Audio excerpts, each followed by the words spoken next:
इस समय पूरी आक्रामकता के साथ युद्ध भूमि में इजराइल की सेनाएं आगे बढ़ रही हैं। जिस दिशा से उसे चुनौती मिलती है उसी दिशा में इजराइल की मिसाइलें, उसके रॉकेट, उसके बम तबाही मचा रहे हैं।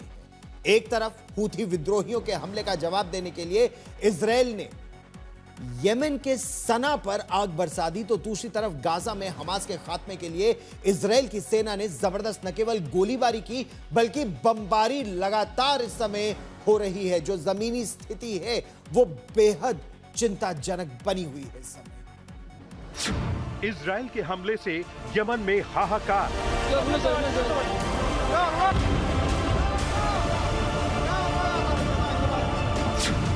धमाकों में धुआं धुआं हो गई राजधानी सना।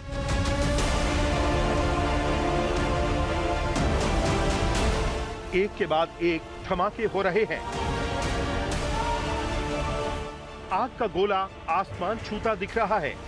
यमन की राजधानी सना में इजराइल की एयर स्ट्राइक के बाद ईंधन भंडार में ऐसा विस्फोट हुआ कि पूरा शहर जैसे आग की लपटों के हवाले हो गया।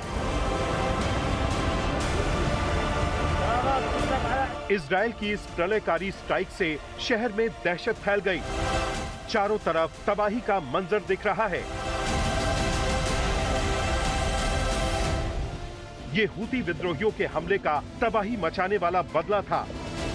हूतियों ने इजराइल की ओर मिसाइल दागी थी और बदले में इजराइल ने यमन की राजधानी सना में हवाई हमले से हाहाकार मचा दिया।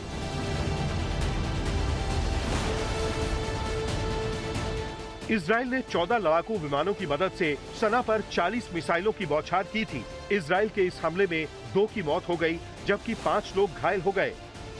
इजरायली सेना ने रविवार को किए गए इस भीषण हमले की पुष्टि कर दी है। इजरायली सेना के मुताबिक हमले का निशाना एक मिलिट्री कंपाउंड था जहां राष्ट्रपति का महल भी है। इसके अलावा 2 पावर प्लांट और एक ईंधन भंडार पर भी बमबारी की गई।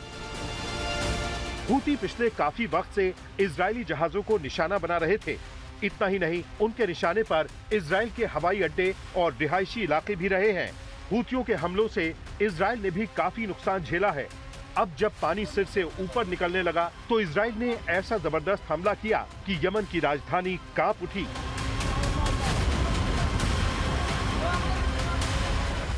इजराइल ने इन हमलों के साथ ही साफ साफ संदेश दे दिया है कि इजराइल की तरफ जो भी नजरें टेढ़ी करेगा उसे ऐसे ही तबाह कर दिया जाएगा।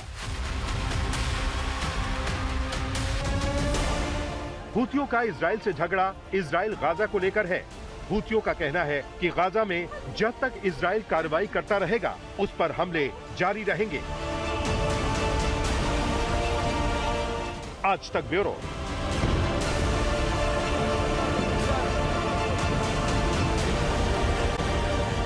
अगर आप जमीनी स्थिति देखें तो इजराइल ने यमन के हमले का जवाब तो दे दिया है, लेकिन यमन के साथ ईरान का गठजोड़ एक बड़ी परेशानी की वजह बना हुआ है।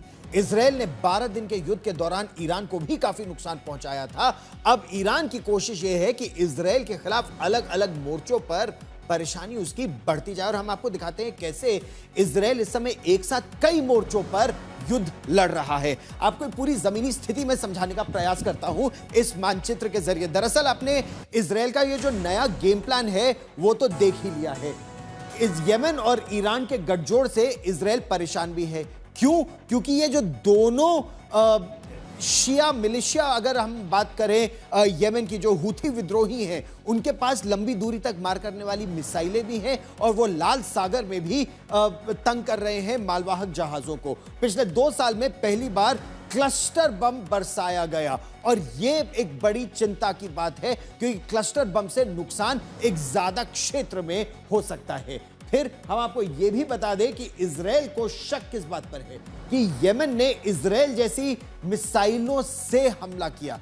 इजराइल के पास अब लड़ाकू विमान उतने आधुनिक नहीं है और इसीलिए ईरान ने अपनी मिसाइलों पर बहुत ज्यादा निवेश किया है। लंबी दूरी तक मार करने वाली मिसाइलें, उसके पास बैलिस्टिक मिसाइल्स भी हैं और क्रूज मिसाइल्स भी हैं। ईरान लगातार हूथी विद्रोहियों को तकनीक मुहैया करा रहा है और उनके पास वो 2000 अतिरिक्त किलोमीटर का मार्ग भी मिल जाता है कि हूथी विद्रोही वहां से वार करे। लेकिन इजराइल का एयर डिफेंस सिस्टम इतना अच्छा है कि वो ज्यादातर मिसाइलों को हवा में ही ध्वस्त कर देता है।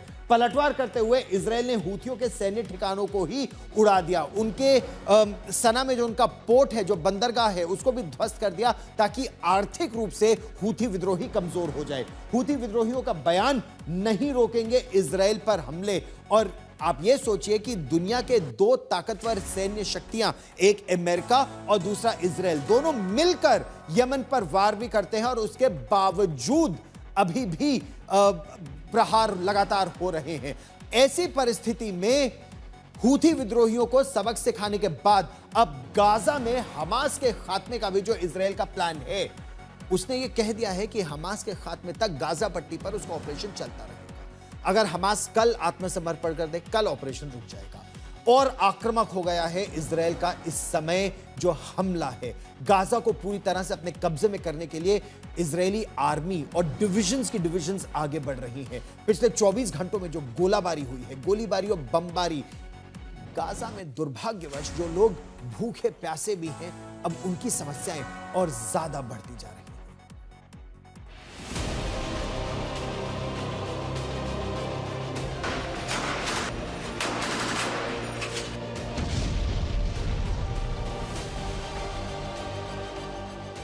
गाजा में इजराइल की फाइनल फाइट, ताबड़तोड़ हमलों में 19 की गई जान।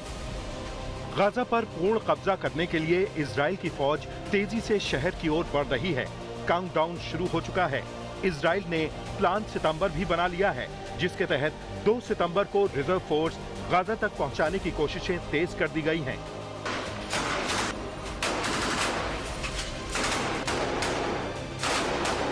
पिछले 24 घंटे में एक बार फिर गाजा में इजरायली सेना की गोलीबारी में कईयों को अपनी जान गंवानी पड़ी। गाजा शहर के दक्षिण में नेत्जारिम कॉरिडोर इलाके में हुए इस हमले में 4 फिलिस्तीनी मारे गए, जो खाने का सामान लेने जा रहे थे। इतना ही नहीं, पूर्वी जीतोन में भी इजराइल ने कई बम बरसाए।